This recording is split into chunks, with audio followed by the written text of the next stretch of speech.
frequency in use, W7MS.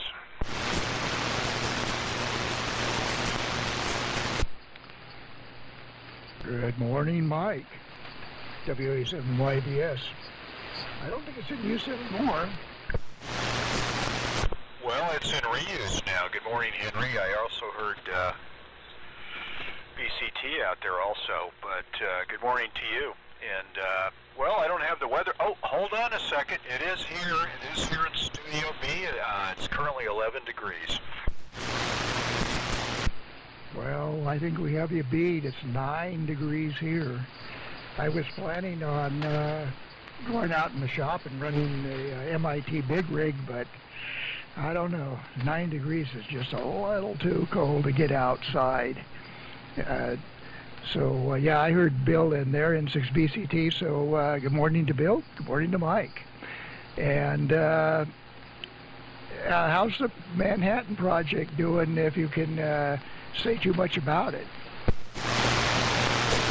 Well, I think I haven't really done, I've laid low the last couple of days. I ran into another project here that I'll mention maybe in the roundtable, but so I've been taking a few days off, so no forward progress since the text messages, but a few extra parts on order and a few decisions to be made. So we're it's still on the dinner plate. W7MS.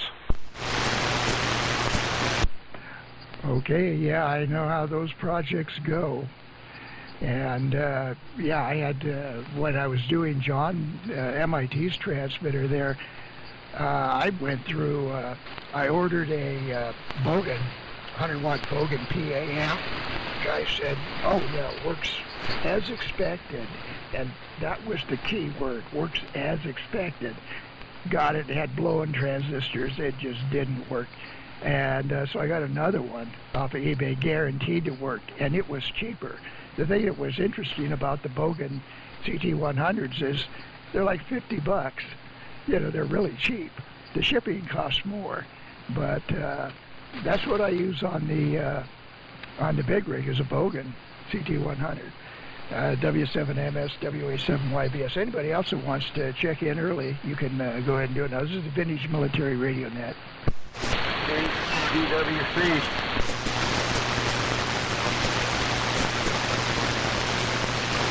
Okay, we got Chuck in there, K0DWC. Good morning, Chuck. Anybody else want to get in and be number 4?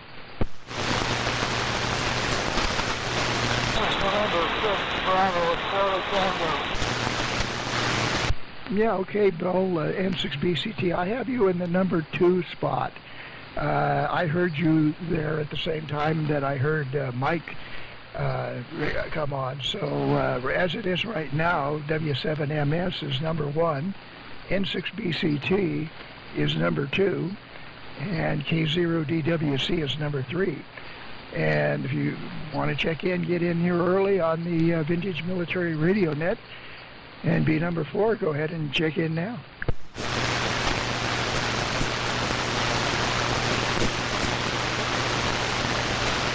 Okay. Well, anyway, let me turn it over to Mike again and have a follow-up on that, comments on the Bogan speech amps. Go ahead, Mike. Well, okay, Henry. Yeah, I like that was an accurate description on that first Bogan you bought, because it's all in the ear and the eye of the beholder and one's interpretation of what that meant. But, yeah, that's some interesting stuff. That's all I can say. And let me see. Yeah, I'm looking at a Rat Shack device, but it's old enough to have been made in Japan, and it has some microphone EQ and etc. But of course, then there's the concern about RFI issues. But you know, what's new with solid-state devices? So that's I'm pondering that as we speak, based on my earlier first cup of coffee pursuing on looking at some stuff on Evil Bay. But I'm glad things worked out for you, because it's yeah, it's the luck of the draw, I guess. But back to you, WA7YBS, W7MS. Okay, Mike. Yeah, it was, I like that. Works as expected. And if you expect it not to work, well, it was doing that, not working. It even had spider webs on the inside and wires disconnected. So, you know, that was a real bummer. But luckily the one that I got that was guaranteed was cheaper and worked fantastic. So, and it was, even the shipping was cheaper. So there you go. Let's hear a little bit from Bill, N6BCT. Make a transmission, turn it back to me, WA7YBS. Go ahead, Bill. Yeah, this is good.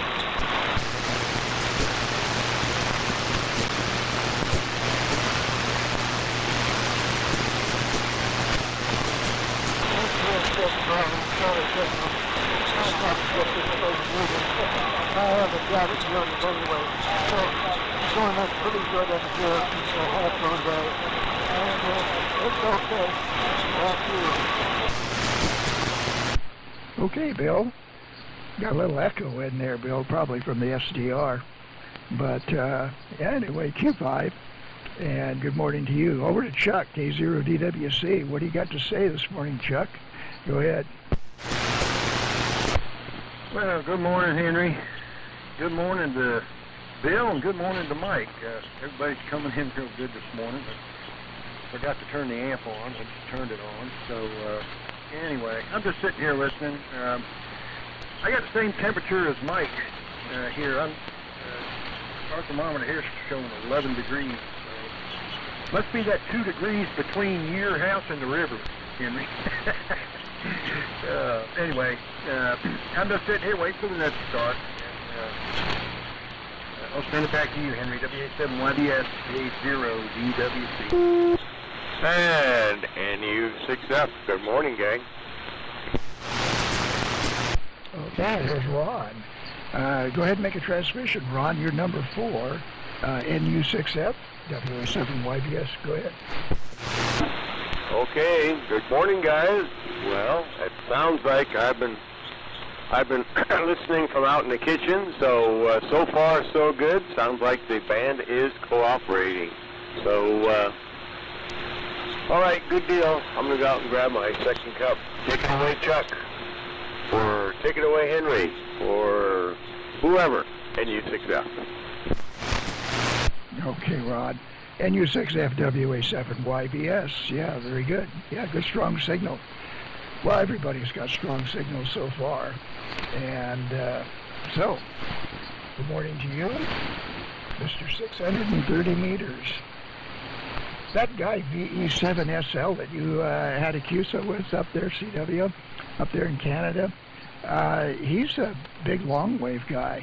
And, you know, the 10-foot loop that I built up in Virginia City was based on his plans, which, you know, it worked really great, just didn't survive the wind up in Virginia City. But, yeah, that guy's been around a long time. So very good. Let's see if there's anybody else. Vintage Military Radio Net, and we have number 5 open.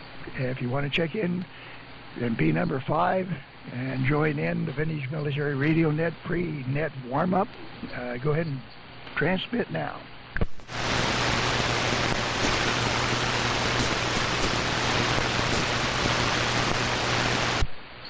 Well, I fully expected Vern to be in there because I got an email from Vern about his Marauder. So anyway, I guess everybody else might have too. But because it was a group sending. So anyway, we'll get the rundown from Vern on that when and if he wakes up. Let's go ahead and get started here. This is the Vintage Military Radio Net. I'll be your net control today, WA7YBS, located in Dayton Valley, and the name is Henry. We're running the W6MIT 1625 rig, and we're driving the W6MIT linear amplifier for about 135 watts output. And both are homebrew.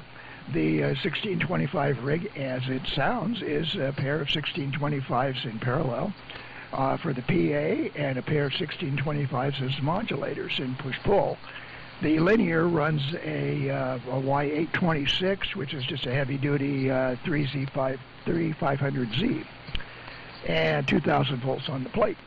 And the receiver is our the military connection for the transmitter, of course, is a T368 exciter. And the military connection on the receiver is the Hammarlund Model SP600 JX21, which was a favorite of the Air Force. And so that's the rundown on the station. As mentioned, it's 9 degrees here, clear skies. I'm running the collinear array antenna. So with that, let me run down the list as it is right now. Number 1 is Mike, W7MS. Number 2 is Bill, N6BCT. Number 3 is Chuck, K0DWC. Number 4 is Ron, NU6F. Let's see if there's a number 5 out there just for to see.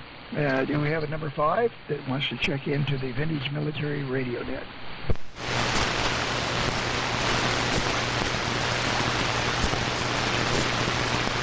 Okay, over to Mike, W7MS, WA7YBS. Go ahead. Well, thank you, Henry. WA7YBS, W7MS, Mike in Reno. Now, let me see what's going on here. Hello. I guess we're functioning. But, discombobulated here. My monitor is pegged all the way to the right. Obviously a mechanical issue with the meter movement, but it's in a mix of first cup of coffee syndrome. WA7YBS, W7MS, starting over here, Mike in Reno. Good morning to all the folks here in the that have joined us here on the Vintage Military Net, Nevada style. And this morning, yeah, I did get that. I did read that email from Vern. I was ready to flush it into the trash bucket because he used his legal name and his email moniker there, and that kind of threw me at first. But it was nice to see that update from Vern. So hopefully he's out there and going to join us this morning. But this morning, back on a derailed subject here, running the Royal Canadian Air Force ATR-11A, which is a 4-channel auto-tuned transmitter receiver, manufactured by RCA Victor Company Limited in Montreal in the year 1945, and that's driving, as per requirements, a Collins 30S1 to about 250 watts of carrier, 20 watts out of the ATR-11A, but a 3 dB attenuator to get it soothed down to 10 watts to drive the amplifier. So that's the short version of reality. So let's see what's happening with Bill in Half Moon Bay. And again, good morning to everybody on frequency. N6BCT, W7MS.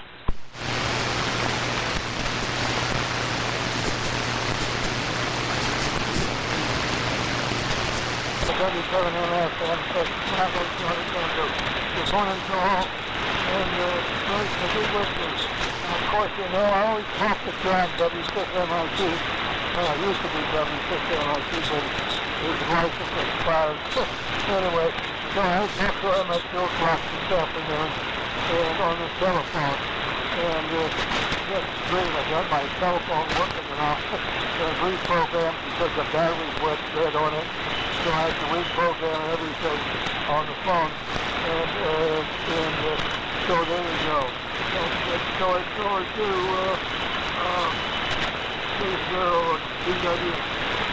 30DWC. All those Charlie Daniels, go ahead.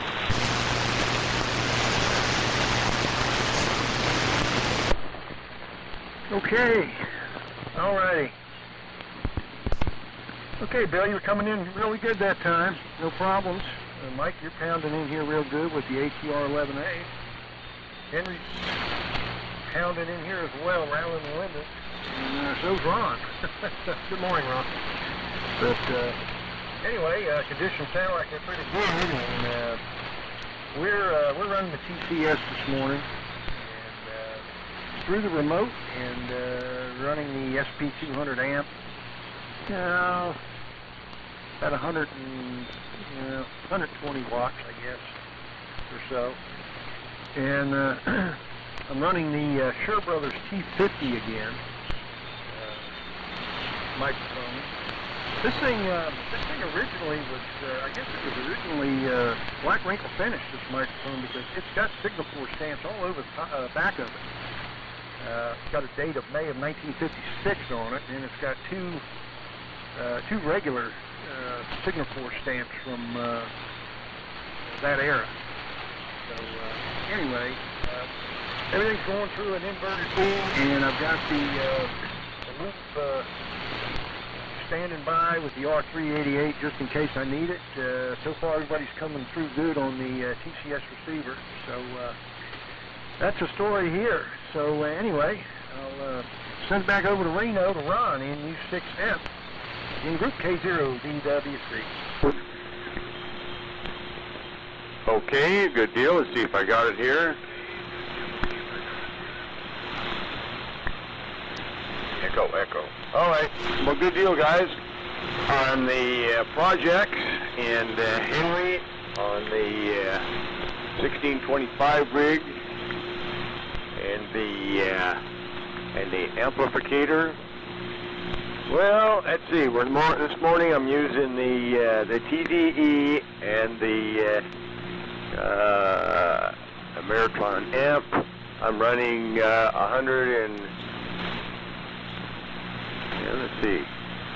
105 watts, plus or minus a watt or two, and on the long wire right now, and also switch back and forth over to the mag loop. At times it was better. But I was going to be using the T3 this morning, and last night around 11 o'clock I said, well, let's just fire it up again. I've been using that the last couple of nights, and the R390 was warming up. I was tuning around, and right about the time that time delay relay picks up for the warm-up on the exciter and the rest of the stuff, before I heard the click, I heard a kabang, and a few sparks emanating from the space between the power supply and the modulator. So quickly I turned it off. I unracked all three. Took a look for telltale signs or smell. Nothing. Huh. Okay. Yeah, racked everything back in, powered it up. No smoke, no nothing else. At about 30-45 seconds, I heard the distinctive click. It was all ready for the cringe and quick throw the breaker. No, sounded totally normal. Huh. Okay. Went to low power, keyed the radio, heard on the speaker, saw on the scope, modulation, everything normal, but I didn't see any plate current on the modulator. Huh. All right. Tapped the meter. No. Went over to the exciter position. No, nothing on the meter. Went over on the grid drive position. No, nothing on the meter. Tuned everything, looked fine. Huh. So, I'm not sure whatever it is, but they went to high power and everything tuned up just fine, but I'm blind on that meter. And so, I heard, all right, we'll find out what happened. I went ahead. So, later today, actually not today's full, tomorrow I'll probably unsolder one lead, see if the meter went, and then backtrack and try and figure out what the heck it was. Like, obviously whatever part blew up, it didn't really need it too much. So I said, okay, time for the TDE. So that's where we're at this morning. With that, take it away, Henry, unless we've got a pregnant pause for Vern. WA7YBS, NU6F.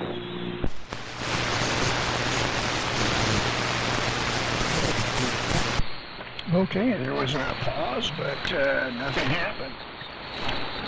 So very good on all. Everybody's doing well with their signals. Well, let's put a call out and see what happens.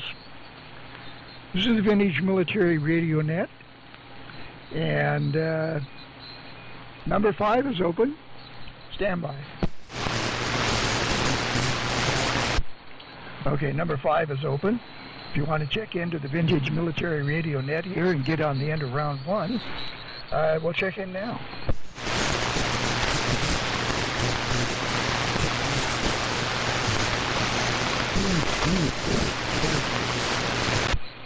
Well, this is going to be a quick net. Well, let's see. Very good on the RCA 1945 gear, ATR-11A, with running a 3 dB attenuator. Yeah, I got to run a 6 dB attenuator with the 1625 rig, and even then I had to detune it slightly. So I have about 18 watts or so to drive the W6 MIT linear. And so I do have a 3 dB attenuator here, which was my intention to use it to drive the linear amplifier, the MIT linear amplifier, with the ATD. I just haven't done that yet, but that would get the power down to 18 to 20 watts, which is about right for the linear. Just haven't done it yet. I'm sitting here looking at the 3 dB attenuator, so it's here. I just have to do it. Just have to hook it up, come up with some sort of way of actuating the linear with the push-to-talk with the ATD, which is really not that big of a deal. So anyway, that's a project down the road. And let's see what else. Okay, on the flashbang there at NU6F. Yeah, sometimes you just wonder about that stuff. With me, it's been self-induced problems, breaking this, doing things like that. I don't know what that's a sign of, but I was working on a IF and loosening the lock nuts on there, and I didn't notice that I was twisting the assembly inside the can, and of course that broke the wires in that IF transformer. What a pain that was.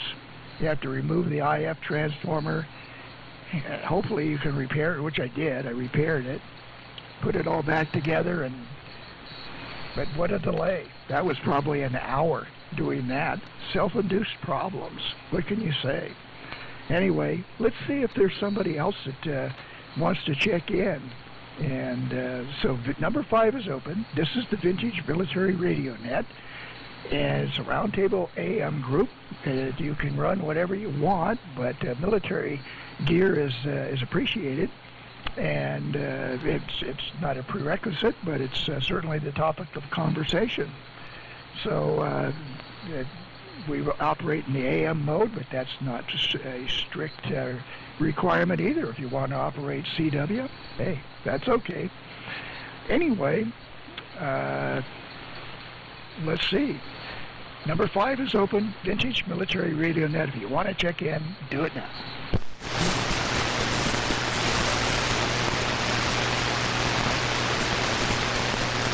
I don't know if I heard somebody or not. I want to give it another try. Go ahead.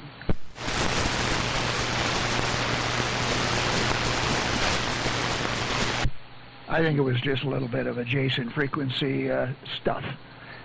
Okay, round 2. Up to Mike, W7MS, WA7, YBS.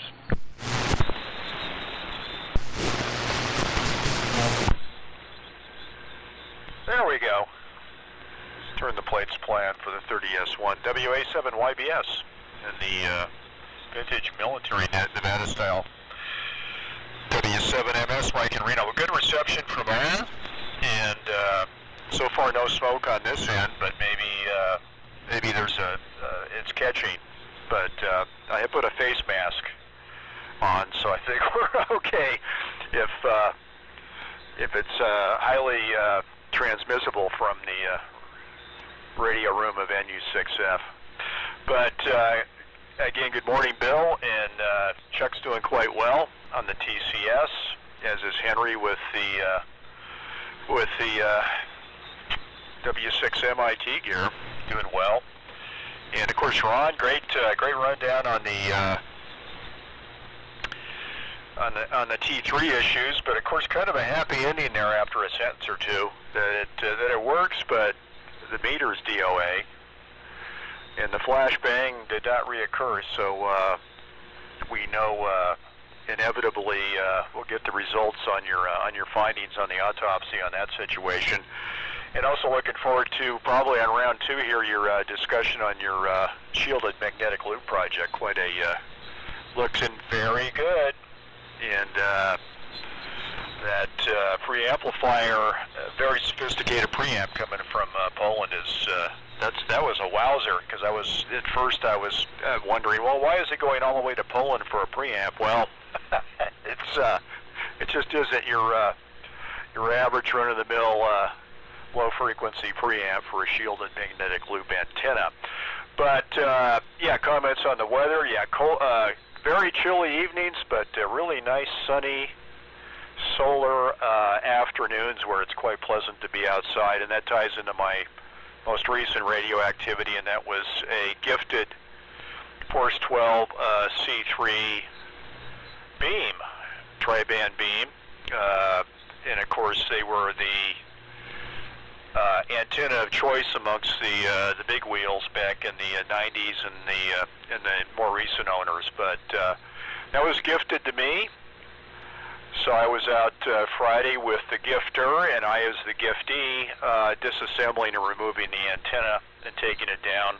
And fortunately, the gifter had a rack and a pickup, so since all those antenna sections are pop riveted together, and I think he definitely wasn't legal with what was hanging off the back of the rack with the red rag attached to it, but made it up tier to Golden Valley just fine. So that's a future project, maybe for a couple of months in the future, where it's more guaranteed to be a pleasant day with no wind. But right now it's sitting in the back workshop and inventorying. Does need a little TLC, as one would expect, but it's the old looking a gift horse in the mouth. You're not going to do that. So it was that was a great, very generous gifting. Yeah. From the gifter. How's that sound? So over to Bill. N6BCT W7MS.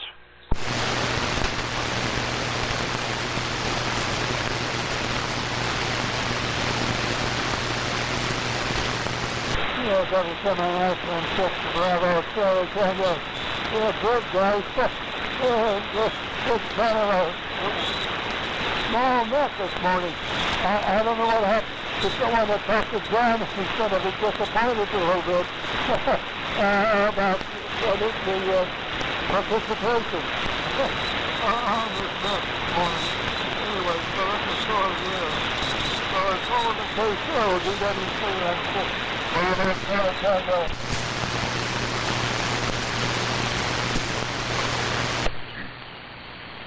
Well, okay, Bill.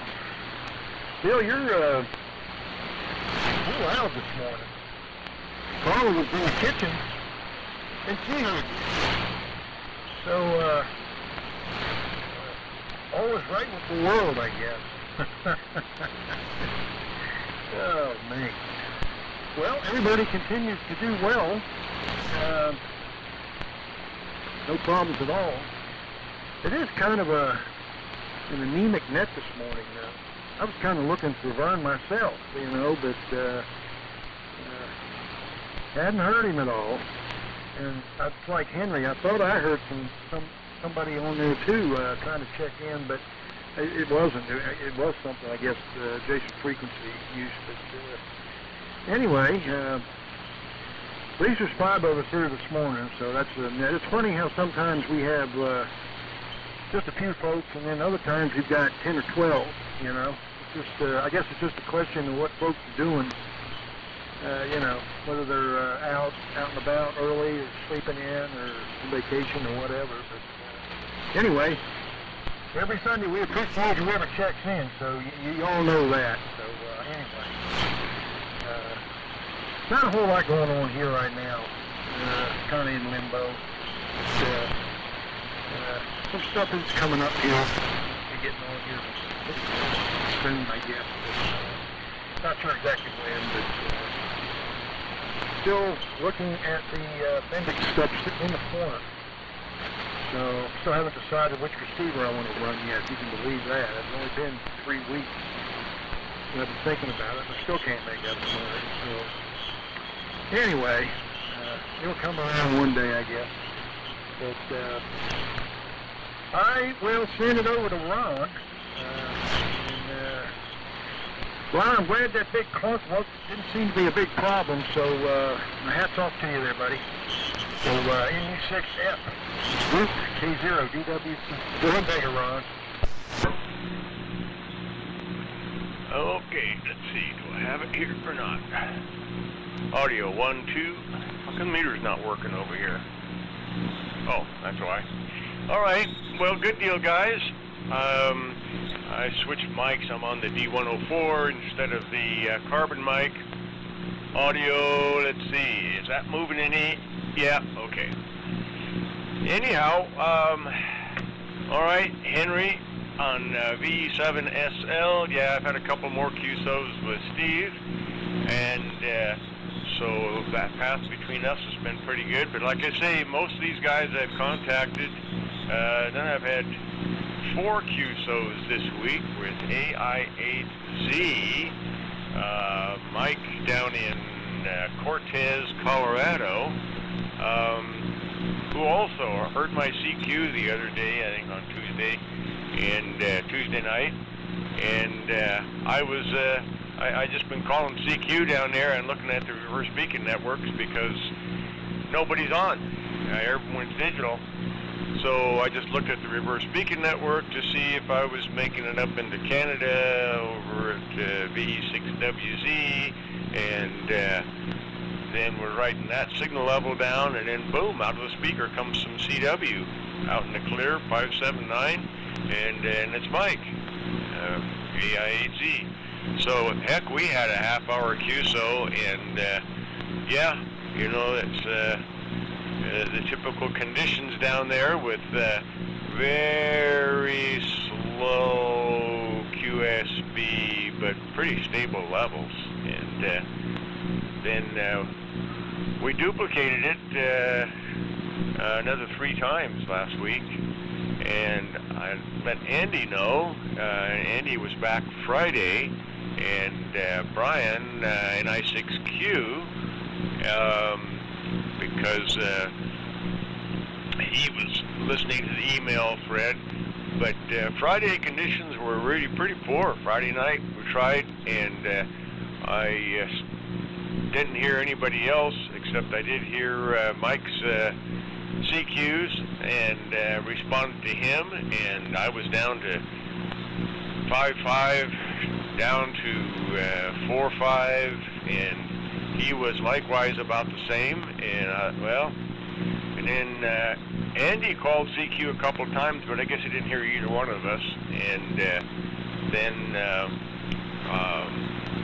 Mike got back and said that he heard Brian sending CQ, but he did not hear Andy, so I'm not sure. Finally, about a half hour later, I was back on calling, and Andy answered and said that I was just barely readable, but he was really in the clear, good 579 signal. And but he said I think he gave me a 339 on the first exchange. After that, he said he just wasn't copying, so not sure what was going on with that. And then I finished up the 200 watt amp for 630 meters, a little MOSFET amp, and it's a little more involved with a project, kind of cut and try and sweep toroids in the low pass filter section. But no, it's running pretty good. So I had that set up on the little Whisper transmitter this week, and so instead of 200 milliwatts driving my 1.1% efficient antenna, I had 50 watts driving it. And oh yeah, spots all over the U.S. And the consistent one I'm getting is NL7M in Talkeetna, Alaska, and then back east as far as Minneapolis so far. See, I got one farther. I forget where the other one was, but anyhow, and of course, much better signal levels. So, but like I say, unless you can schedule it, nobody's on the air. And both Mike and Steve said neither one of them had a CWQSO on 630 meters in a couple of years. So. And like Mike said, the other project is the shielded magnetic loop, receive loop. And yeah, I'm kind of interested to see how that's going to turn out. Alrighty, with that, I'll leave a pregnant pause for the next station that wants to join the group. WA7YBS, NU6F. Whiskey 4, Delta Victor, Quebec. Well, there's Carla. W4DVQ. Go ahead and make a transmission. Turn it back to me, WA7YBS. Go ahead. Okay, WA7YBS. This is Whiskey 4, Delta Victor, Quebec. I just wanted to check in and say good morning to everybody, and I've never talked on this Sir Brothers P50 mic, so I would like a signal report or a microphone report. But I just had to get my hands on it and make a transmission and say good morning to everybody, working on my first cup of coffee. So with that, I'll keep it short and hand it back up to Henry, WA7YBS. This is Whiskey 4, Delta Victor, Quebec. Okay, Carla. Yeah, that doesn't even sound like a carbon mic. You can modulate that thing really good. Yeah, it sounds really good. No problems. And good morning to you out of the kitchen and in the radio room. So that's good. I give you a A+ for modulation and intelligibility. Really good.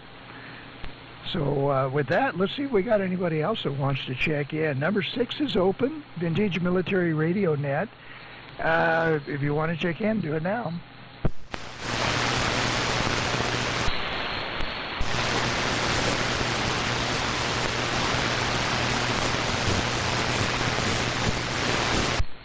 I heard a carrier there for a second. If you want to check in, Vintage Military Radio Net, go ahead now.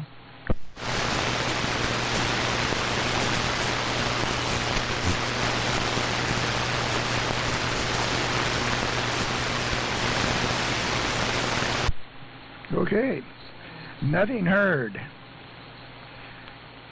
Yeah, I didn't, I didn't bother answering Vern's email about the Marauder because I figured I'd talk to him on the air about what I would do.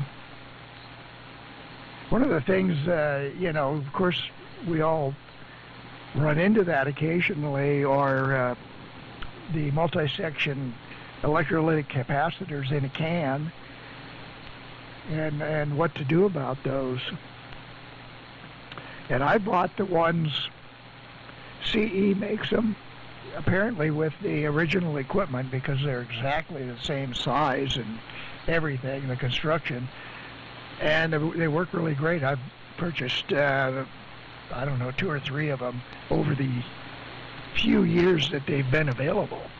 The big downside is they're $40 plus, and but they drop right in with the little twist tabs, and no problem. I just installed a 4040, dual 40 microfarad at 450 volts about a week or 2 ago. Perfect fit, no problem.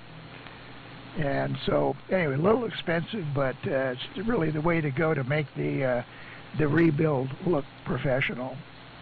So, anyway, I thought I'd get to tell Vern that, but I guess I'll have to write him an email instead. And let's see what else is going on. Not really too much other than,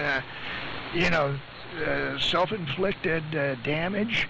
And, it's just, I don't know. It was one of my pet peeves in the particular item I'm working on now, that everything, absolutely everything is over-torqued. And I mean, these screws and nuts are torqued to the point where I think they're stretching the threads. And then on top of that, they're Loctited. So it's like getting this thing to apart is next to impossible without breaking stuff. A little heat and try to melt the Loctite, but when it's when you got a 632 that's torqued down, into the foot-pounds, it's pretty hard to get it out without breaking something. And that's been the problem with the unit that I'm working on now. Everything is just over-tightened and results in breakage. So anyway, I hate to do it, but hey, this is the third go-around, so it's a 73 round. And so, with only 6 people here, it won't take too long, but, if you want to make a longer transmission, go ahead. And with that, I will turn it over to Mike, 73 round Mike, W7MS, WA7 YBS. Well, thank you, Henry. WA7YBS and the great group here, W7MS. And good morning to Carla. And I would rate her with the same audio critique as you provided, Henry. Excellent audio, and the Carbone mic sounded exceptional. It's no problem hearing Carla in Reno this morning. And fine on over torque and I guess the thread lock or Glyptol might be just so when it does pop, when the head pops off the screw, the nut will still be attached to the chassis. But I always hate those feelings when you're either on torquing or torquing and you feel that head start to spin and you go, yep, I hope I can recover this one. So that kind of ties into the IF-CAN story you told earlier. Or if you're totally desperate, a few times I've just super glued the head of the screw back on into position to do the Hollywood effect. It still looks fine, and the chances of some future owner actually turning that screw, especially based on demographics and collecting interest, is probably about 0. But it might make the flies and the maggots at the landfill happy to know that that piece of equipment is looking mighty fine as it's buried by the D8. But how's that for fill-in time? I can also get into medical problems, medications, and latest adventures with that or something, but I won't. And that's always a conversation that we keep off the air, and generally just keep it because we're doing mighty fine here in Reno. No issues in that area, but it's good. Yeah, fine on Vern. I did the same thing. I wasn't going to respond directly to the email because I wanted to wasn't necessarily acknowledge receipt and comment on what he had to say, but them's the breaks, and we'll just have to save that. And I'll respond to his email also with missed you here today. Give him we'll guilt trip Vern on not showing up. But fine on 6:30 and the roundup there, and I think we NU6F is totally responsible for the exorbitant interest in CW operation. I think he just stirred the pot and got everybody re-involved because until you got on the air, Ron, here in the past couple of weeks, there was a little enthusiasm because some of the enthusiasm had been spent in previous seasons, and people were just kind of sitting on their hands, so to speak, and not approaching the CW key. So congratulations on reactivating some interest other than digital mode. And well, one comment on the Manhattan project that I didn't notice immediately, but he had upgraded in the restoration to Chi-Com plate caps. Because I think originally they really weren't ceramic plate caps, so he wanted to fancy it up. So I dig through the pile of stuff in the back garage and came up with probably a dozen official National Company plate caps. So that's one of the projects, but that's awaiting the loop connectors from our friends at Amazon. And I made sure on the critiques that these were the connectors that are actually not made out of 36 gauge sheet metal, which most of those Chi-Com sourced. Just about anything in the connector variety is not meant for use or even reuse, but I think we've got the good ones coming. And I noticed that the price was probably double. And didn't go to AliExpress, Ron, but we exercised those guys here just recently for a replacement MOB for my Fluke DVM. It did its job. It saved my meter from talking about stupids, Henry. But that showed up, and I installed that yesterday. So my Flukemeister DVM is all happy, and hopefully I only ordered one. I didn't want to order a 5 on the tape because that's probably I was looking at that as maybe a bad mojo that I would actually fry the DVM if I had these on hand as replacements, but. You know, MOV's good, maybe not good in a power strip, but a 900 volt MOV and a DVM is a must-have when Johnny Allthumbs gets involved. But 7.3s to everybody on frequency. It's been fun, it's been good, and I think it's time to whip up some oatmeal. How's that sound, Chuck? Are you having some Jimmy Dean this morning? But over to Bill, N6BCT. W7MS. Thanks, Henry.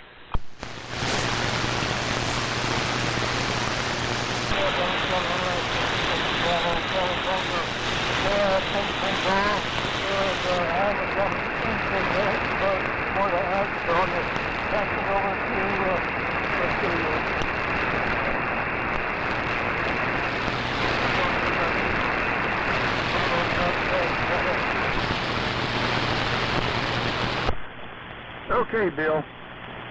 Q5 copy that time. No problem.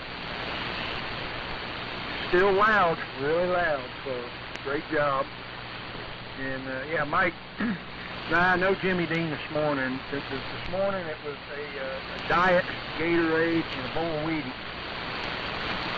So, I don't know, that may not sound good together, but, you know, you got a cast iron stomach, it don't much matter. But anyway, yeah, maybe Jimmy Dean there. Anyway, all right, guys, I'll say my second thing as well. It was a good nest this morning. I'll be next until next Sunday. Like all you fellas in, and I will send it over to Ron. Oh, Henry, I'll give you a buzz NU6F in the Duke, K0DWC, 73, guys. Have a good day. Okay, Chuck. Alrighty, and on the cast iron stomach instead of Carla's cast iron skillet, well, hopefully, hopefully Carla will have a little bit of a little bit of sympathy for you and cook up something with some bacon fat in it. And yeah, Carla, holy cow! Every time you get on, it's like Chuck is running a 10-watt bare bones TCS, and you're over on a T3. And yeah, especially with the RAL5 and no AGC, man, I got to ride herd on that volume control. And yeah, ditto, Bill. Yeah, copying really, really well this morning. So it's too bad. We got great conditions and hardly anybody around. And then Mike, yeah, that's pretty cool on having the free antenna. Like you say, I wasn't familiar with it. Force 12 C3 or Force 3 C12, whatever it is. But hey, a beam is a beam, and so now you got to figure out which one you're going to put up in replace the T833 single element. Gluing the screw back on. I think I can say that I've also succumbed to that, especially if it's in a place that, well, why would I ever want to remove that bracket for holding the one end of the terminal strip that I'm not going to touch? Yeah, we just screw it back on.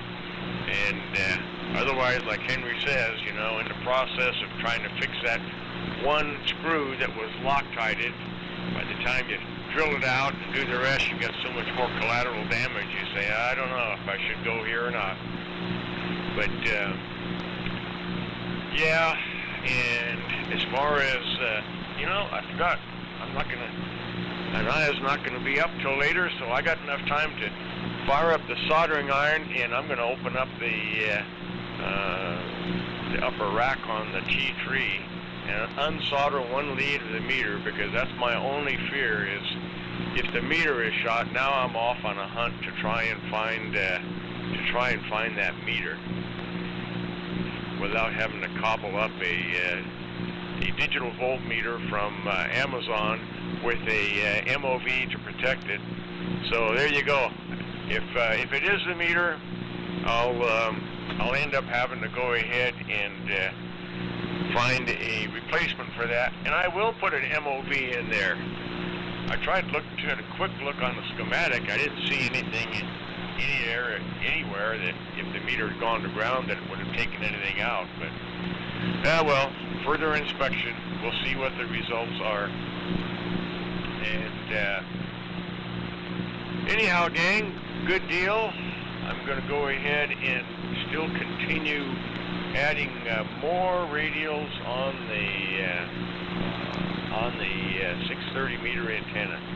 Apparently, never enough. I'm going to add them as long as I keep seeing RF current going out to them. All right, guys. With that, we'll pass it over to Carla if she's going to grab the mic. If not, back over to Henry. 73, guys. W4DBQ, NU6F. NU6F, this is Whiskey 4, Delta Victor, Quebec. Very good, guys. 73 to all of you. And no grease this morning. I've been eating a bowl of grits with a piece of toast here lately, but I might try the oatmeal. I got some apple cinnamon or something like that up there. But yeah, no grease today. Trying to stay out of the doctor's office. But I don't even go to the doctor with Chuck anymore because the doctor just looks at me like, what have you been feeding this guy? So, yeah, 73, guys. Thanks for letting me pop in here. And talk to you next week. Everybody have a good week ahead. Keep your head low. Okay, back to Henry. WA7 YBS. This is W4 DVQ. Go ahead, Henry. 73. Okay, Carla, W4 DVQ WA7 YBS. Very good on everybody. Okay, well, we'll go ahead and wrap up the net. And, I had one more over-torque incident to report. Maybe you guys have been there. But I have a set of these Allen wrenches that have a little ball on the end, so you can be slightly angled off. You don't have to be an exact fit into the Allen head.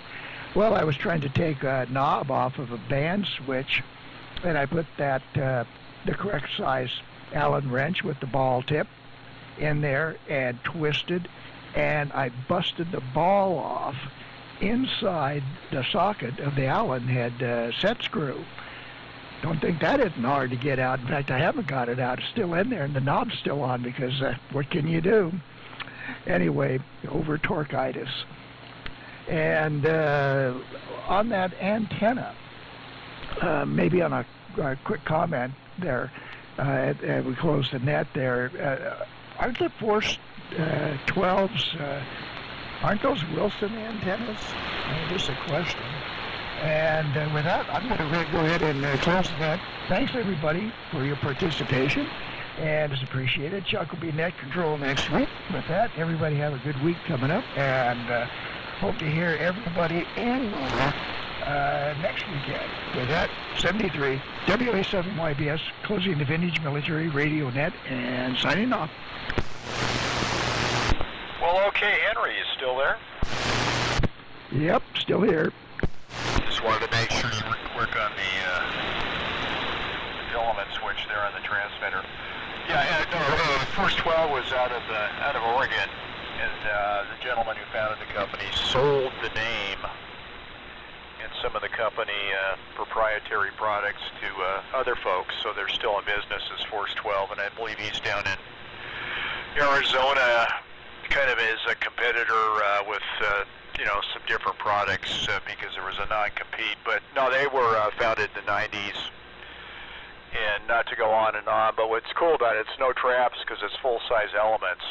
So it's only 2 elements on 20, 15, and 10, but without elements, you can use a tuner coupler. You don't have to worry about frying traps, and without trap loss, it has exceptional bandwidth, and also pretty much has the forward gain and specifications that match a typical 3-element trapped tri-bander. So it's an interesting antenna, and it's the one that's going to go up. The A3S's Cushcrafts will just have to find a home, probably for folks who just need some aluminum. So that's the story, the long version, short version, but thanks for running the net, Henry. WA7YBS, W7MS. Okay, Mike, thanks. 73, WA7YBS clear.